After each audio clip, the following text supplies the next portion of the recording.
circle. Now repeat after me. Circle, circle, circle. Welcome to English Dictionary Infinity, where we help you perfect your pronunciation and expand your vocabulary, one word at a time. Meaning, a circle is a round two-dimensional shape where all points on its edge are equidistant from a single point at its center. Circles are found everywhere in nature, art, and geometry. In addition to its literal shape, circle can also refer to a group of people with common interests, as in a social circle. Think of it like this. A circle is perfectly round with no corners or edges, symbolizing completeness and unity. In a sentence, the children sat in a circle to listen to the teacher's story.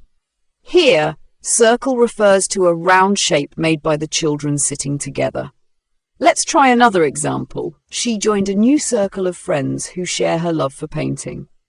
Now it's your turn. If you understand the word, comment below with your own sentence using circle. Synonyms. Some related terms for circle are loop, a rounded shape with no start or end, often used in the context of a closed curve.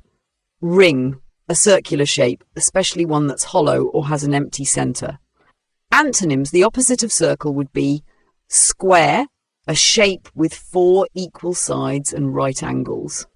A one-dimensional shape with length but no curvature or enclosed area. Part of speech, circle is a noun referring to a round shape or a group of people with shared interests. If you found this helpful, make sure to like, share, and subscribe to keep building your vocabulary with us at English Dictionary Infinity. Don't forget to hit the notification bell for more words and pronunciation tips. See you next time.